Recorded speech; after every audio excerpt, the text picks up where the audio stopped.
europeos, que sería un casus belli de Europa contra Rusia, lo cual es también importante, es otro punto de divergencia entre Estados Unidos y Europa.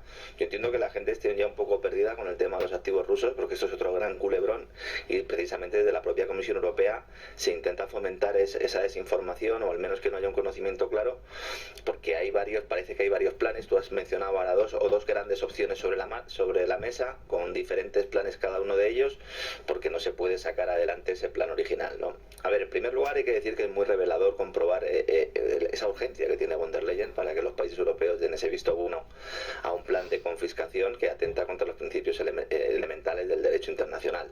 Y esto lo dicen las propias autoridades jurídicas de Bruselas. Socava los pilares del sistema eurodólar y lanza un mensaje al mundo de que los activos financieros no están seguros en los estados de la eurozona.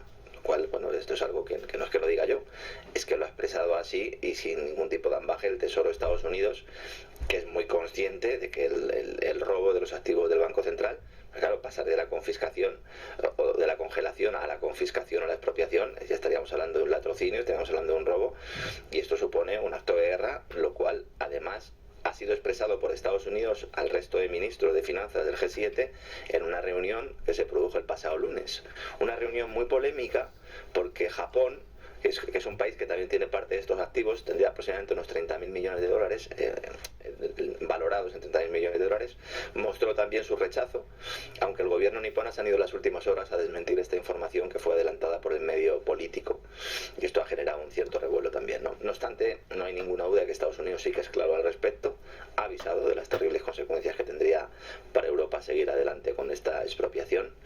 Hay que señalar también que este tipo de medidas se suelen emplear a modo de sanciones económicas. El hecho de congelar, pero nunca expropiando los activos. Es decir, se han congelado, por ejemplo, en el caso de Irán se han aplicado sanciones de este tipo, entonces tú, bueno, pues bloqueas las reservas del Banco Central, pero no las sustraes, y menos para dárselo a un tercero que ni siquiera pertenece al club.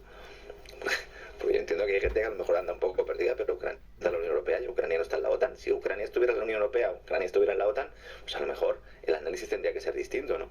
Hay que decir también que la Unión Europea ya ha ido más lejos, porque en contra de las propias leyes comunitarias está enviando a Ucrania los intereses que generan estos activos, que están en su mayoría en Bélgica y que son en gran parte bonos. Entonces, de momento se han realizado 4 transferencias a Ucrania por un importe conjunto de algo más de 9.000 millones de euros, que este es dinero ruso.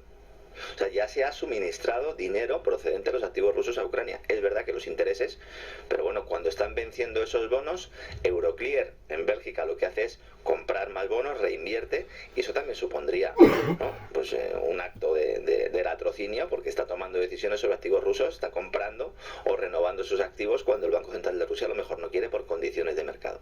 Entonces, con este mecanismo, la Unión Europea prevé entregar a Kiev entre 15 y 20.000 millones de euros hasta 2027, procedentes de esos rendimientos, insisto, generados por los activos rusos congelados. Esto por una parte.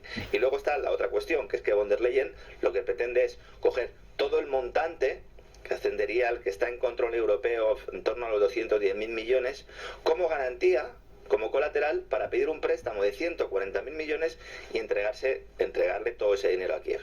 Que es un dinero que en realidad no va para Zelensky, no va para el gobierno ucraniano. El destino final se está ocultando. El dinero, y esto es lo que explica la desesperación, va a parar a fondos de inversión, entre ellos norteamericanos, que compraron deuda ucraniana para financiar la guerra. ¿Recuerdas cuando Ucrania estaba en suspensión de pagos y entonces Estados Unidos dijo no, hay que promover un plan para que los grandes bancos compren deuda ucraniana? Y les prometieron a cambio que cuando se produjera la reparación, la reconstrucción, ellos cobrarían. Parte de ese dinero va por ahí.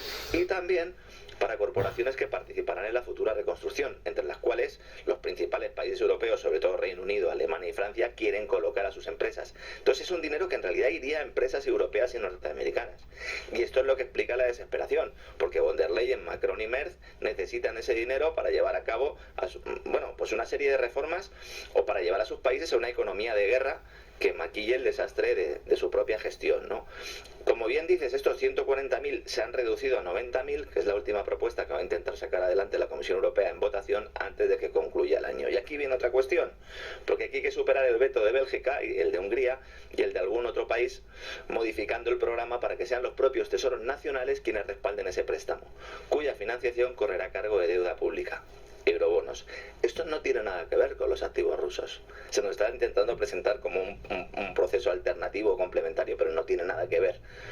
Y luego existe lo que yo que es más grave de todo esto. Actualmente se requiere una decisión unánime cada 6 meses para mantener congelados los activos rusos. Es decir, si cada 6 meses no se produjera esa unanimidad, entonces si un Estado miembro veta la propuesta, todo ese mecanismo se compromete y el dinero en teoría había que devolvérselo a Moscú. Pero hay un artículo del Tratado de la Unión Europea, que es el artículo 122, que va a utilizar von der Leyen no solo para este caso, sino para acabar con la necesidad de unanimidad en la Unión Europea, permitiendo a los Estados miembros tomar decisiones por mayoría cualificada en situaciones económicas consideradas excepcionales. ¿Quién considera que una situación económica es excepcional? Esta es la clave de todo eso. Porque si Ucrania no es un país de la Unión Europea, no se puede aludir a una situación económica excepcional de un país que no es de la Unión Europea. Si esto se hace, se sentaría un precedente a la hora de modificar el sistema de toma de decisiones en el seno de la Unión Europea, que es lo que busca también von der Leyen, porque al abrir la puerta a considerar una situación extrema, externa, cualquier cuestión se acabaría pues con la capacidad de veto de los países del club comunitario, ¿no?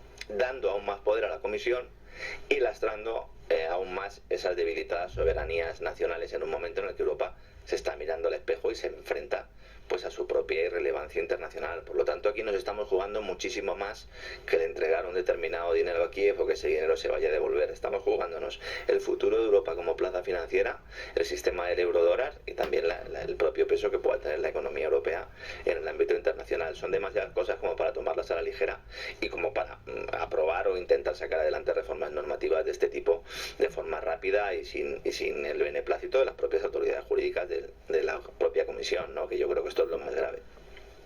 El mundo